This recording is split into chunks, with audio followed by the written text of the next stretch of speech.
Olá, queridos amigos e amigas, sejam todos bem-vindos a mais este Lado a Lado, que hoje traz o artista plástico e professor Luciano Luz.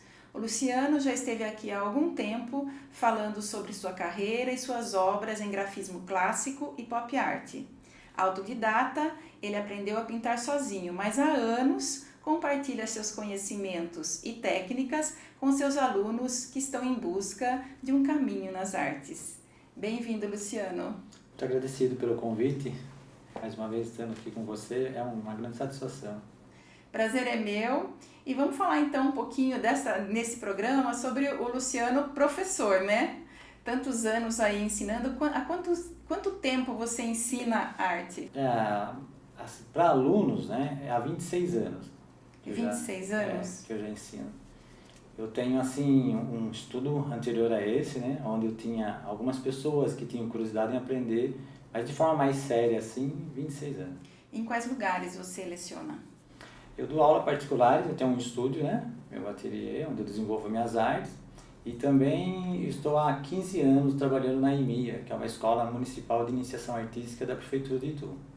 E as aulas particulares, você fica onde? O seu ateliê? Na sua casa? Isso, é em casa mesmo. Ah, que legal!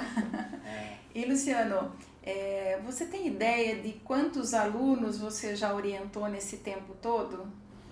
Eu já pensei nessa resposta, né? Na EMIA, como a gente tem um diário de classe, né, e tudo é computado, tem cerca de 2.500 alunos que passaram comigo no decorrer de 15 anos já. Nossa, é muito, hein?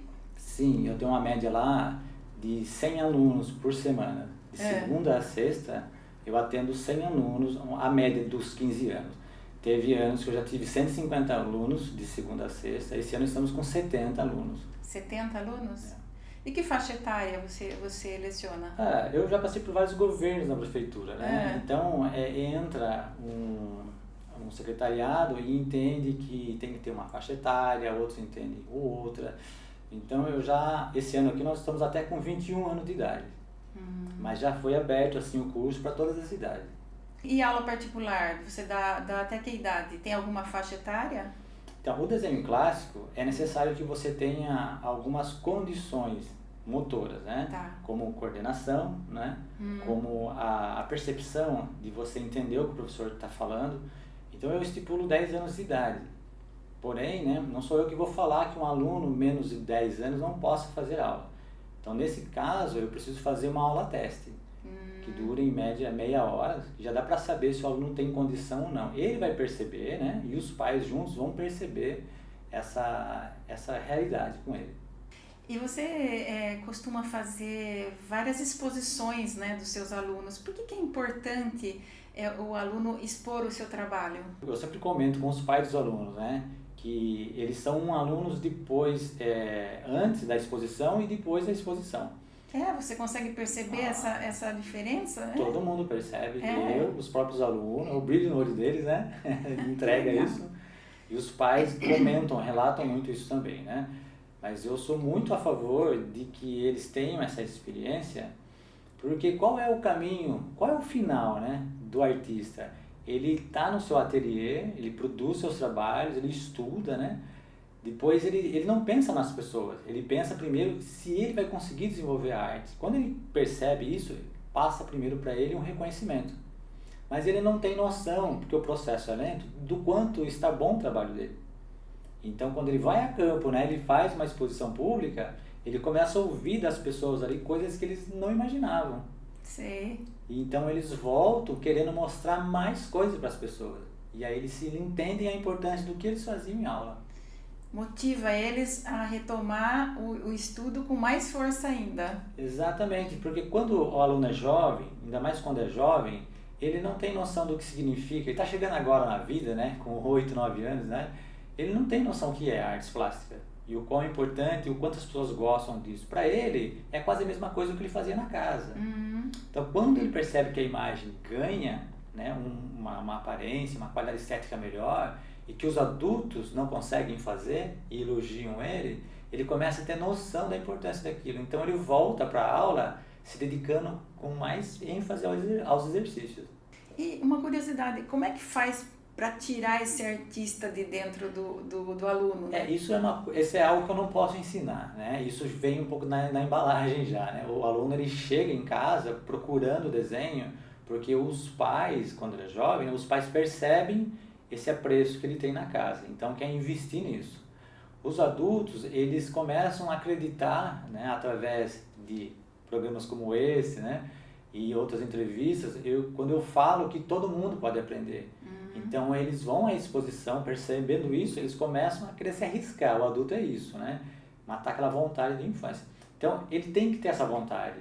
Tem gente que, como no caso da EMIA, que é uma escola de iniciação artística de várias modalidades, tem aluno lá de violão, de teatro, piano. Então por que eles vão procurar essas modalidades? Porque eles são apaixonados por isso. Eles não têm que fazer aula comigo. Então quem me procura, ele já sente que ele é apaixonado por desenho. E eu preciso que ele seja, né? Porque não existe uma mágica entre ele, existe um código que vai fazer com que ele aprenda para que ele desenvolva muito bem a arte de desenhar. Então, vamos falar sobre esse código que você acabou de falar aí, que é uma técnica que você desenvolveu para ensinar. Eu falar que eu desenvolvi, vamos pensar que eu redescobri, né? Tá. Porque isso era ensinado, até o século XIX, era ensinado nas academias de arte. Ainda é ensinado, né, em muitas escolas de arte, mas é mais difícil de você achar. Acredito eu que a Semana de 22 de Arte Moderna, que eram acadêmicos, que estudavam, né, a Tarsila do Amaral, né, toda aquela galera, eles estudavam arte acadêmica, né, eles não faziam a arte moderna mais simples como eles apresentaram. Só que o público, eles entenderam que aquilo ali que era a arte brasileira. Se montou um estudo através daquilo para que se vendesse nas faculdades como grade e forma de ensino. Então, se perdeu o estudo acadêmico. Então, os grandes pintores, eles tinham que estudar muito tempo o desenho clássico, muito tempo. Só que no século XIX, você não levava o desenho clássico para as paredes. Porque como não existia máquina fotográfica e não existia nenhuma impressão colorida, o interessante era você ter uma tela colorida. Sim. Então o aluno ele estudava o desenho clássico durante 10, 12, 15 anos e no final ele só usava o conhecimento com a tinta colorida para poder trazer a vida de forma real, legítima. Né? Então isso ele se perdeu. No século XX existe a máquina fotográfica, existe o computador e perde-se a graça um pouco do realismo e as pessoas tentam criar novas expressões através da tinta. Tá tudo bem até aí, só que isso foi abandonando o estudo acadêmico do desenho clássico. Então eu precisei estudar e entender o que tinha acontecido, o que aconteceu, voltar a me dedicar a entender tudo aquilo. Porque a minha paixão pelo realismo, pela arte clássica é que me fez pensar assim. Então durante muito tempo estudando, eu fui percebendo que aquela mágica que acontecia com os pintores no museu, quando eu ia visitar, existia uma regra, que é um código de arte. E esse código traz o quê? Ele vai trazer uma leitura, né? Vamos pensar assim, ó, na verdade tudo existe um código, tá? É para você pintar, é para você tocar um piano, existe algo entre o professor e o aluno que está chegando, que é a partitura. Partitura. Então a partitura, nesse caso, se torna um código para eles. Então o professor vai ter que ensinar para ele o que significa aquelas letrinhas, qual é o movimento que a mão tem em cima de cada letrinha e qual é a sonoridade que aquilo representa no seu final. Aquilo juntando com outras letrinhas, você vai conseguir uma melodia, um acorde e uma melodia. Tudo isso tem que ser ensinado para ele. Quando ele começa a entender esse segredo, ele tira do professor e ele fica independente e ele consegue produzir. Então qualquer pessoa que saiba ler uma partitura, se colocar na frente dele, mesmo ele nunca tendo ouvido aquela música, ele vai tocar. E isso acontece no esporte, acontece na dança, existe um código. Mas isso foi meio que perdido nas artes plásticas. Porque a artes plásticas, por causa da Semana de 22, depois eles entram na questão moderna, e entram na questão abstrata, e entra hoje no que é chamado de arte contemporânea, que vai tirando mais ainda a regra de um estudo. Luciano, essas regras, elas se referem ao que? A proporção, a luz, ao que se referem essas regras do desenho clássico? A tudo. A perspectiva, o estudo de profundidade, a dimensão. é proporção de cor, é observação de tonalidade, é anatomia, é o comportamento da linha, nome de linhas, nomes de sombras, nome de luzes, tudo isso tem regras, tem nome, tem, como na música existe movimento, né? Só para as pessoas saberem, né? A música ela vem depois das artes plásticas na história da humanidade. Tanto que a música ela empresta das artes plásticas os nomes para poder se criar esse código para a música. Por exemplo, o degradê, né? Pensa no piano, né? Que vai do grave para o agudo, esse degradê já vinha das artes plásticas. A palavra composição, a palavra criação, a melodia, o equilíbrio, tudo isso já vinha das artes plásticas. Então a música ela empresta isso para ela existir. Tá? Então, esse código é necessário que você entenda essas regras básicas para que você produza. Sem isso, o aluno ele não vai conseguir produzir. Por isso que uma pessoa que fica insistindo em desenhar ou pintar sozinho, ela vai chegar no limite e vai parar. É como você comprar um violão e tentar sozinho tocar alguma coisinha. Vai sair, mas vai chegar uma hora que não tem como ir para frente. Você vai ter que abandonar e partir para o estudo, que é sentar, observar as notas, movimento, posição. E é isso que o aluno faz no código também. Existem movimentos no lápis. Distância, precisão e troca de lápis. Ele tem que saber que, dependendo da linha, ele não pode pegar na mesma posição no lápis. Mas você aprendeu tudo isso sozinho? Sozinho, Interessante, né? E hoje você aplana os caminhos dos alunos aí, ensinando essas técnicas. Eu acho que essa é a grande missão do professor, né? É encurtar o que ele demoraria para aprender a fazer sozinho, né? Acho que essa é a grande missão do professor. Luciano, e quando que você percebe que o aluno encontrou o seu caminho, encontrou o seu estilo de desenho? Tá. Para o aluno ele concluir o curso de desenho clássico, vai precisar de um tempo, né? Que ele chega lá zero, né? Eu tenho que passar para ele conhecimento de habilidade, né? De coordenação motora, chega a precisar disso no início, né? Então o aluno ele não precisa ter dom, ele não precisa ter habilidade, ele não precisa ter nada.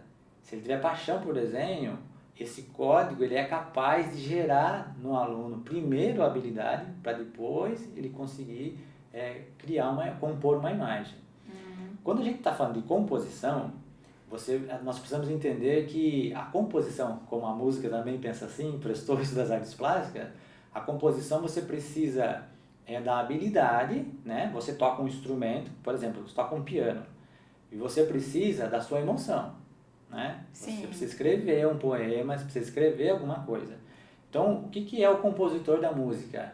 Ele tem a habilidade daquele instrumento, ele decifrou o código de como funciona os instrumentos para você tirar um som melódico. A melodia. Isso. E ele consegue encaixar a música nessas notas.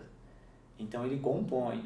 Então, com o tempo, o aluno, gerando habilidade, vai chegar uma hora que ele não quer mais criar imagem, ele não quer estudar imagem, porque nós temos que estudar as imagens, né? Temos que estudar objeto, natureza morta, anatomia humana, paisagem, anatomia animal. Só que chega uma hora que você não quer mais, você já ganha muita habilidade e você não quer mais estudar.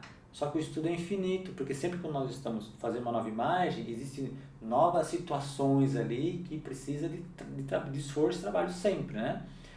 Mas quando o aluno ele chega num estado de boa habilidade, ele começa a produzir as suas emoções. É aí que ele vai descobrir o que ele quer fazer. Dentro do desenho clássico, ele começa a desenhar coisas do seu coração, que é o que a arte, a Semana de 22 pregava, né? Falar da sua emoção. E não precisa ser de forma simples, pode ser de forma realista, né? Então você pode fazer arte moderna com trabalho realismo, falando coisas do seu coração. Então, você vai desenhar a sua avó, o seu filho, você vai desenhar um lugar que você gosta muito, você está se deliciando em produzir aquilo, vai sair com muito mais capricho, né? A qualidade melhor.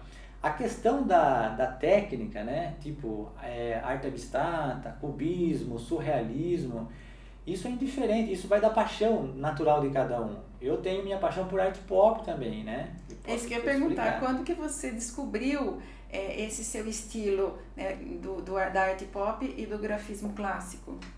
Então, é que a arte pop, estudando história, né, o artista ele não tem como ele não estudar história. E tudo, quando ele começa ele começa a produzir suas obras, compor seu trabalho, ele faz isso por coisas do coração.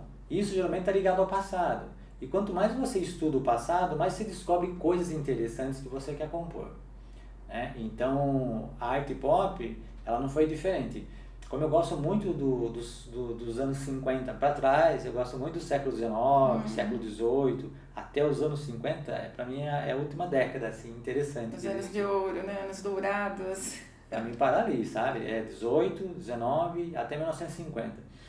Eu descobri que em 1950 tinha um estilo de arte que é chamado de arte pop, né? Eu criei o meu estilo de arte pop, né? É como se fosse uma fração, uma facção, uma divisão. Veia. Tá? Então, a arte pop, ela tem uma regra.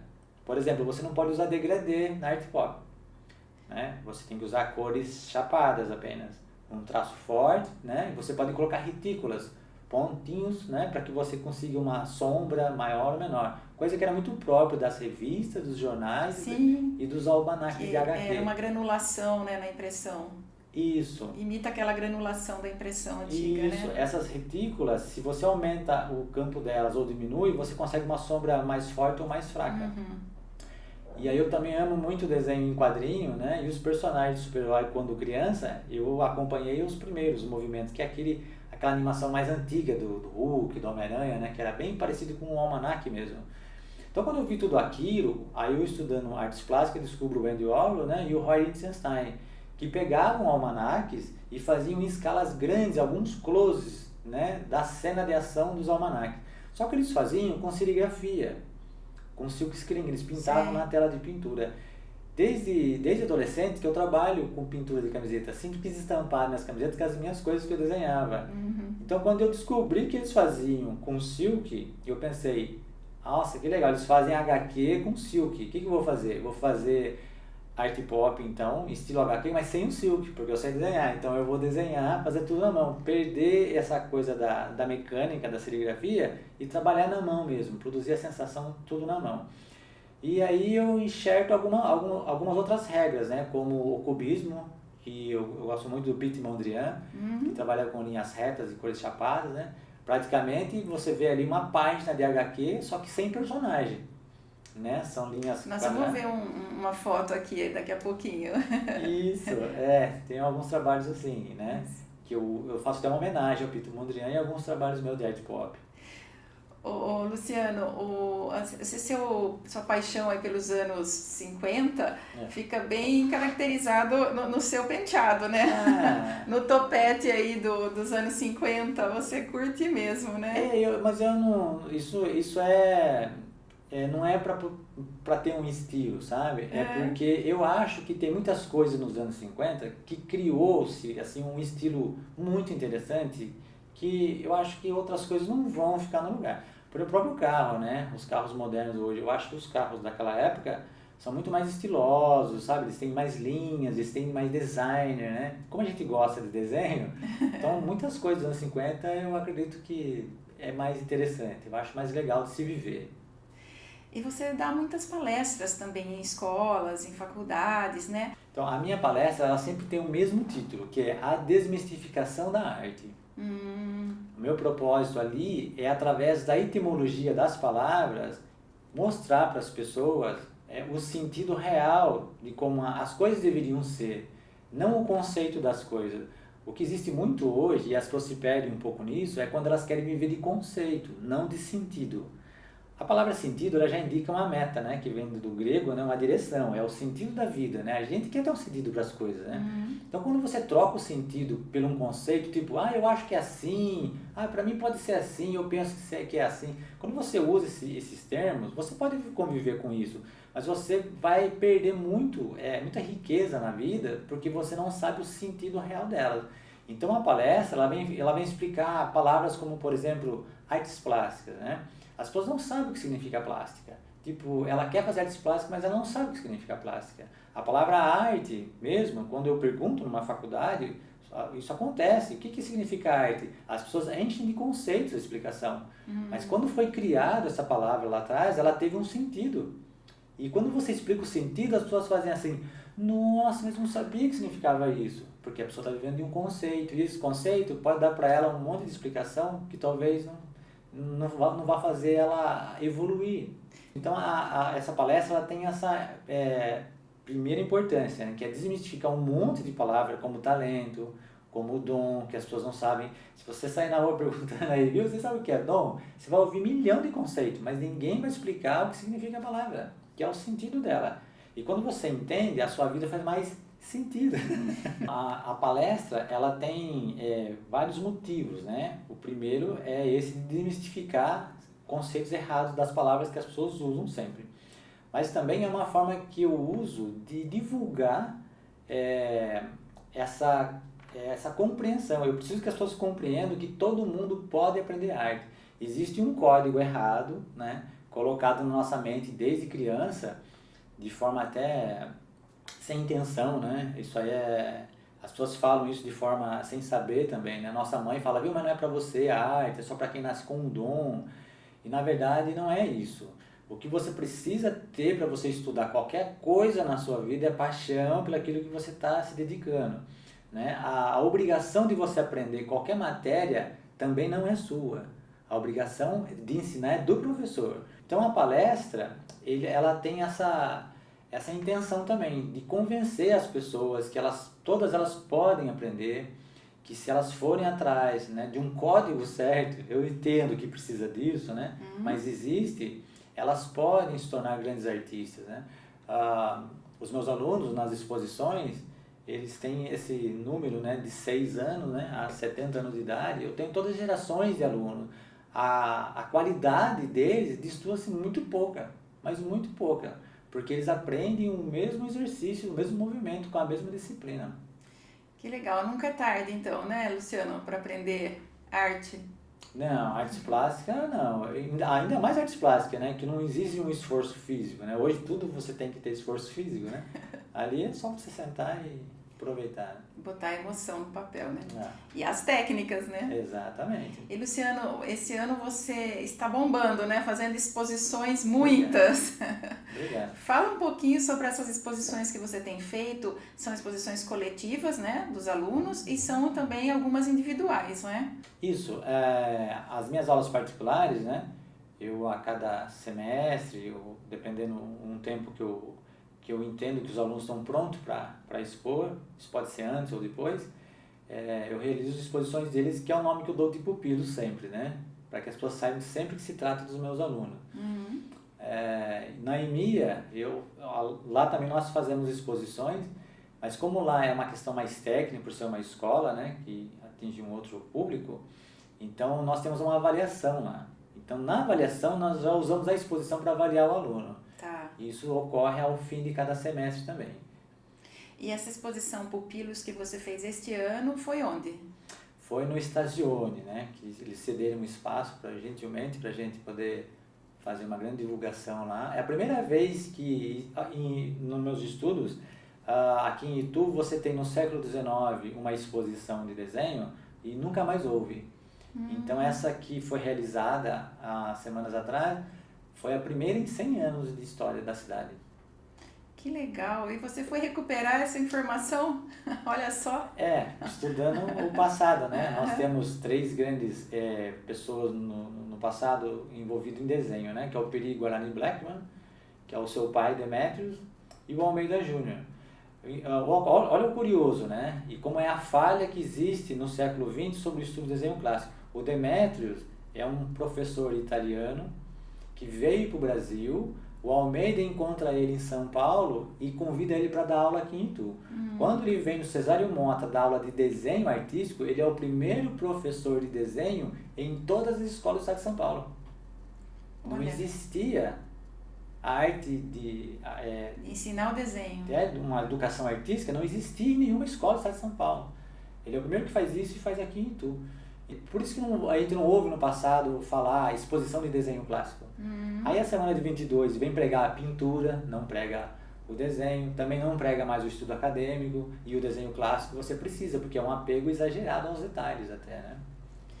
E as exposições individuais que você já fez este ano? Eu fiz algumas, né?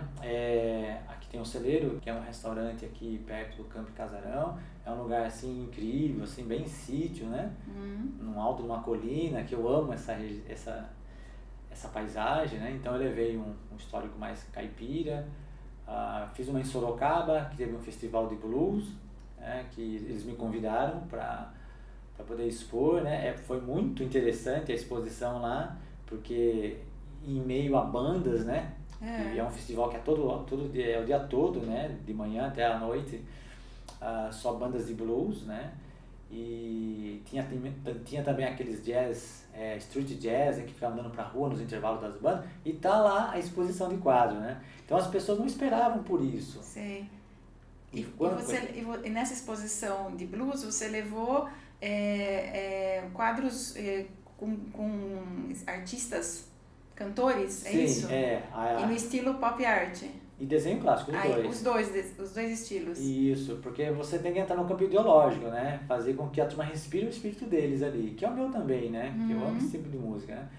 Então, a hora que eles estavam ali ouvindo e davam o intervalo, e eles avisavam no palco que estava tendo uma exposição de artes plásticas com o mesmo tema, eles iam observar os cantores que eles estavam cantando lá em cima. Sim, muito legal.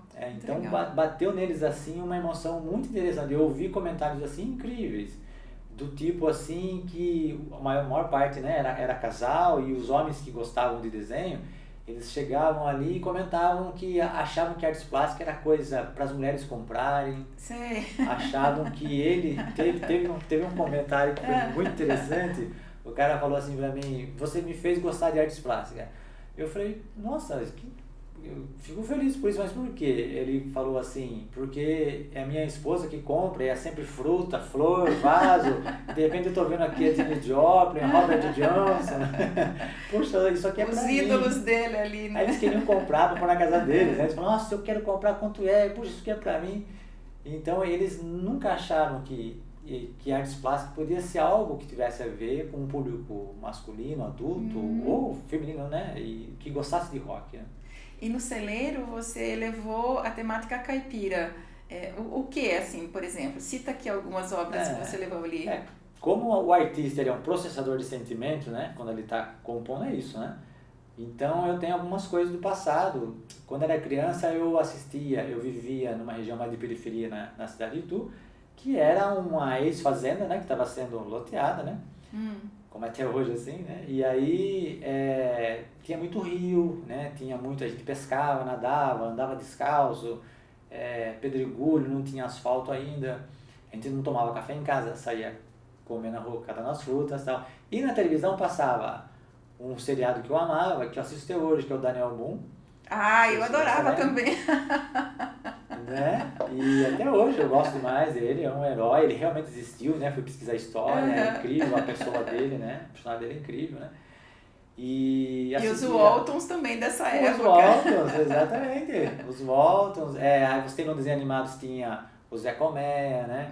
Você tinha a família Buscapé, os desenhos que falavam coisas do interior. Então, se assistia aquilo, eu ficava emocionado. Então, lá eu levei o Daniel Boone, uma reprodução que eu fiz, né? O ator Faz Parker, né? Que interpretou ele, né? O personagem original. Esse trabalho chama Faz Boone, que é uma mistura de Faz Parker com o Daniel Boone, porque os dois estão ali juntos, né? Sim. O ator fez ele de forma incrível, né? Muito, muito realista. E levei também alguns índios que eu tenho, né? Meu pai tem uma avó que é índia, né? E minha mãe tinha a mãe dela que era portuguesa, aí nasce os caboclos, né? Que é essa fusão que sou eu. Levei o Almeida Júnior, né? No quadro Violeiro, né? Nós temos umas fotos, vamos ver? Vamos sim. Vamos ver umas fotos de alguns quadros, de algumas obras do Luciano e também das exposições, né, Luciano? Isso. Vamos lá. É uma Maria Fumaça esse, em desenho clássico, Luciano? Esse trabalho é uma homenagem que eu fiz para a estação de trem, né? Onde estacione, nós fizemos a última exposição lá. Eu tenho 5 parentes que trabalharam na estação de trem, né? Em Santos e aqui em Itu. Um dos meus tios foi diretor até da estação. E eu, quando criança, andava muito assim, né? Nos trilhos, né? Tanto em Itanhaém, que tinha parentes, né? Que moravam lá. Uma bela estação de trem que tinha lá, e aqui em Itu também, né? eu precisava falar uma hora do trem, que eu amo a máquina em si, né? Acho incrível, né? Novamente, século XIX, nas coisas que aconteceram ali, cheio de detalhes, né? Então essa é uma Maria Fumaça, né? Tá escrito ali na frente dela, né? Itu com Y ainda, 1873, né? Essa data é decorrente da estação quando foi inaugurada em Itu. Junto com ela foi feito o berço, a República aqui em Itu, né? Que é chamada a cidade de berço republicano, porque eles conseguiram, através da estação, reunir, né, todo mundo para que se fizesse o começo da República, né, no Brasil e em Itu. Então eu dei o nome desse trabalho de A República do Trem. E o Titanic? O Titanic é uma paixão antiga, né? Como eu ia muito para a praia desde criança, eu sempre gostei muito do mar. Tenho parentes que moram em Santos, né? Tem o porto lá. E aí, muito cedo, né? Eu sempre gostei muito de história. Eu tinha assistido o primeiro filme em 80, o SOS Titanic, que me impactou. Eu sentado no colo do meu pai, fiquei emocionado com aquilo, porque eu ia ver os navios, aí estava vendo um navio afundando. Depois o Cameron lança, né? O filme incrível, o último aí. E eu fui estudar a história do navio e me aprofundei muito para saber como aconteceu tudo. E aquilo vai mexendo com o seu emocional e não tem como. Eu tenho uma série hoje de 9 trabalhos que eu fiz a respeito do Titanic. Essa é um quadro que tem muita história para contar, né? Primeiro que esse trabalho pertenceu à Tarsila do Amaral, né? A família dela que doou para a Pinacoteca do Estado, né? É um trabalho grande, né? De 1,40 m, se não me engano, por 1,20 m, que está exposto lá na Pinacoteca, na capital. O Almeida, ele pinta os seus amigos, né? Um violeiro essa senhora aí, ela era cantora mesmo. Era raro mulheres aparecerem em cenas porque não podia, então ele coloca. E essa época aí o Almeida, ele tinha ganho uma máquina de fotografia. O Almeida, ele tem uma divisão de história, né? Metade do tempo de vida dele ele fez estudo de observação e metade ele criou o cenário através da câmera fotográfica. Tá. Então essa aí, como é o último trabalho dele, do último ano de vida dele, ele monta esse cenário e coloca as pessoas ali cantando. Como quisesse falar da música do século XIX. Na época não tinha um rádio, né? Então isso era o rádio para a época, né? O rádio, a televisão, o lazer, né? Então nós vemos aí o violeiro e o Almeida, ele monta essa cena. Eu querendo falar disso novamente, através do desenho clássico, uma homenagem ao estudo do Almeida, que ele é desenhista, poucas pessoas sabem, mas ele ganhou as suas primeiras medalhas de ouro e de prata na Academia Imperial do Rio de Janeiro de desenho, né? Nem é de pintura. Você é um grande admirador do Almeida Júnior, né? Ah, eu sou, né? Por ele ser ituano e também ter sido do mato, né? Ter gostado de coisas assim que tem a ver com a natureza, né?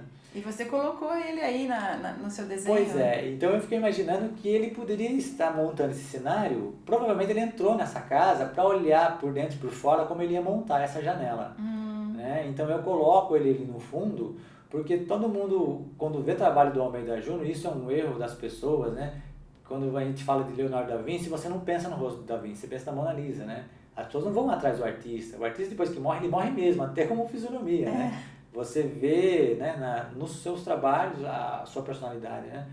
Então eu queria mostrar para as pessoas, né? Não só mais o trabalho do Almeida, mas ele no seu próprio trabalho. E aqui é um art pop, né?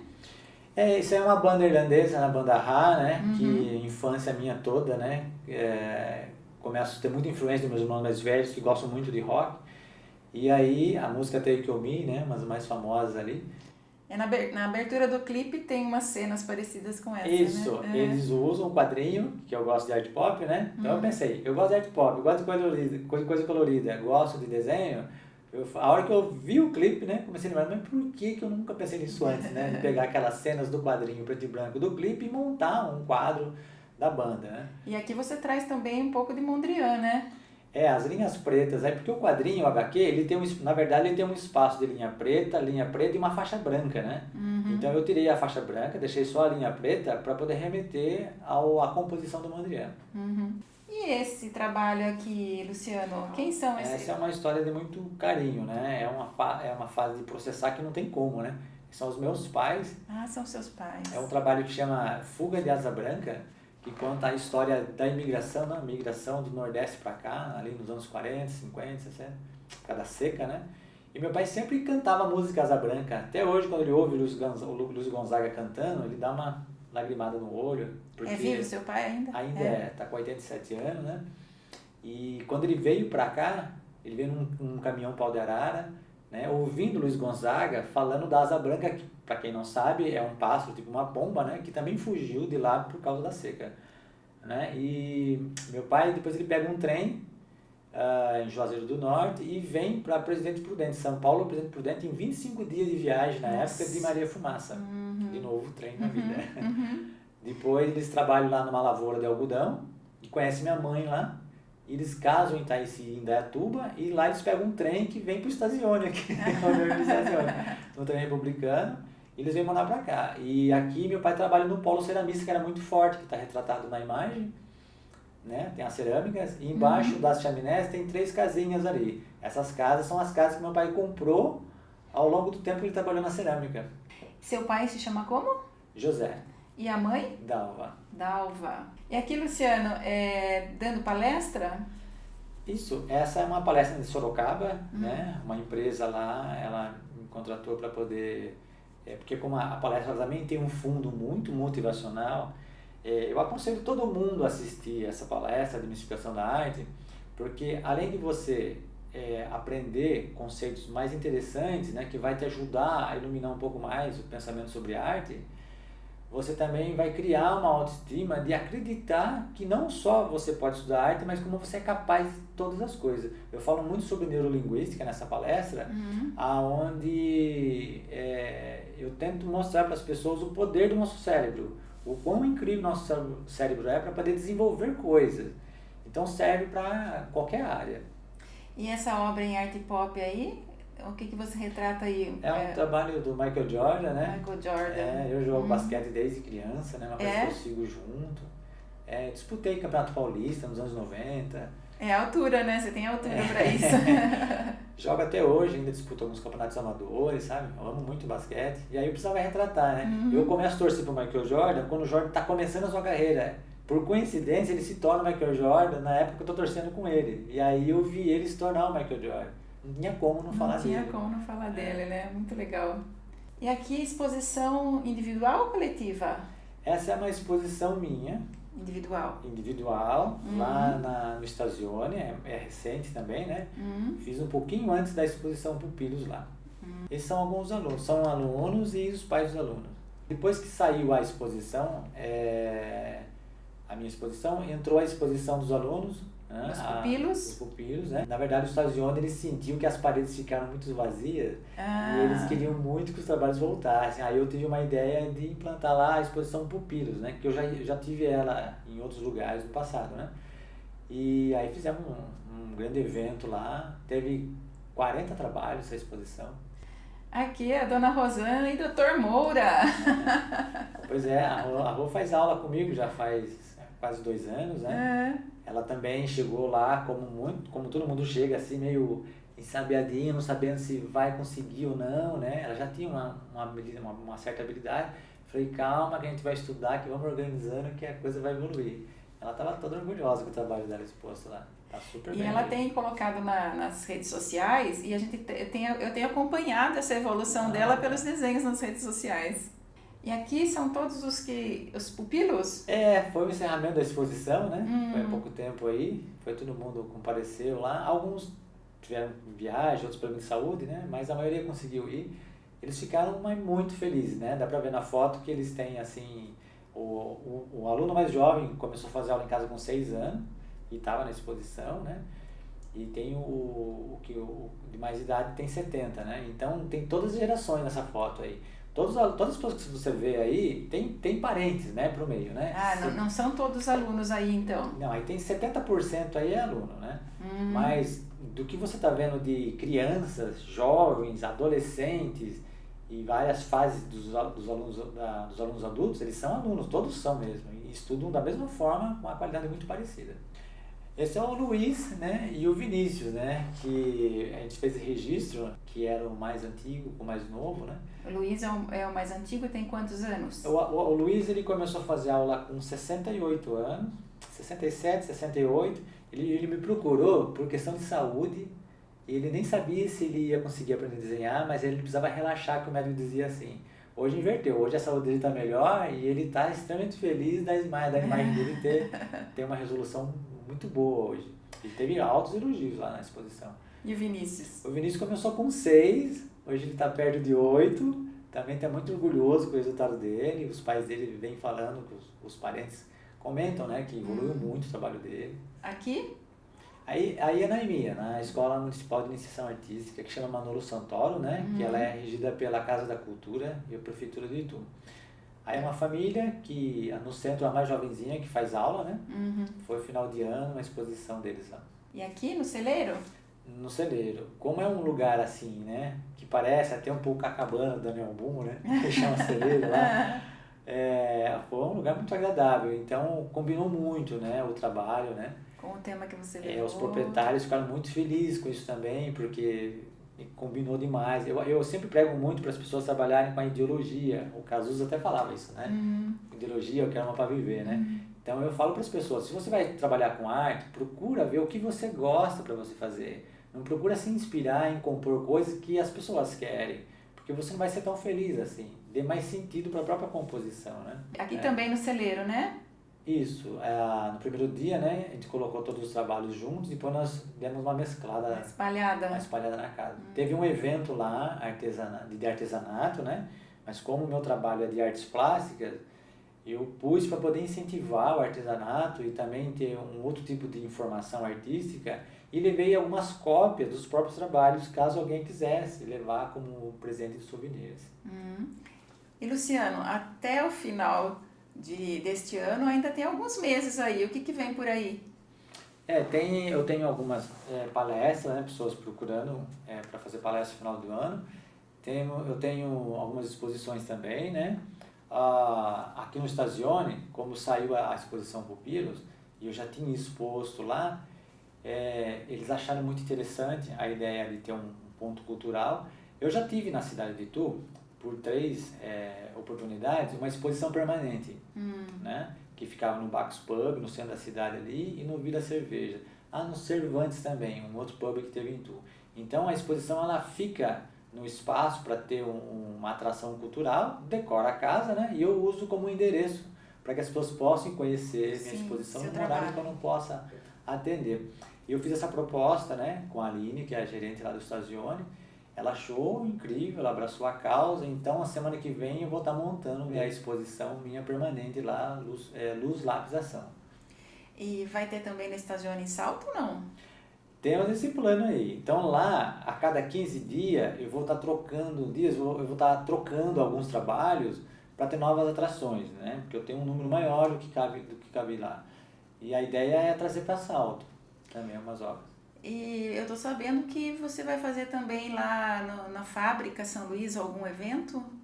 Isso, dia 13 de outubro, dia 19 de outubro, vai acontecer aqui em Itu o primeiro Blues Festival. O mesmo que teve em Sorocaba, por 3 edições, vai ter a primeira acontecendo agora, com um show de blues dentro daquele lugar incrível lá, nostálgico. Né? Vai ter os food truck, vai ter as bandas, né? Vai ter os street jazz, vai ser bem legal. E eu vou estar com meus trabalhos lá mais vertido para o lado rock antigo, né? O blues, rockabilly. Que legal, não posso perder essa, hein? Não perca, dia 19 de outubro. Muita atividade esse ano então, hein, Luciano? Sim, muita coisa boa. Quem quiser acompanhar os seus trabalhos, as suas exposições pela rede social, qual que é o seu Insta? O Instagram é lucianoluz.j. .j? .j. Porque meu nome todo, deixa eu falar se meu pai vai ficar bravo. Porque o meu nome artístico é Luciano Luz. Porque a minha mãe é Luz. Meu pai é Jerônimo. Só que eu não uso todo o nome, porque fica muito longo, né? Como artista sempre tem 2 nomes, e Luz combina mais com Luciano, então ficou Luciano Luz. Então lá eu coloquei lucianoluz.j. Agora você pôs um J para agradar o pai, né? Então tá bom. @lucianoluz.j. .j, isso. Luciano, quero agradecer a sua presença mais uma vez aqui no Lado a Lado, parabenizar, né, por toda essa sua dedicação no ensino da arte, no ensino do desenho. Eu que agradeço que é a oportunidade, a excelente oportunidade de estar divulgando novamente, falando a respeito de cultura, de artes plásticas, de arte pop, desenho clássico, do Almeida, né? E principalmente disso, né, dessa forma que a tecnologia, né, ela está tirando um pouco, né, as pessoas de irem atrás de coisas manuais, né? E acredite, né? Existe forma de você estudar, dá para você aprender e se tornar um grande artista. Obrigada, Luciano. Eu que agradeço. Parabéns mais uma vez. Obrigado. E obrigada a você que nos acompanha aqui pelo YouTube ou pelo Spotify. Beijo no seu coração. Semana que vem eu tô de volta.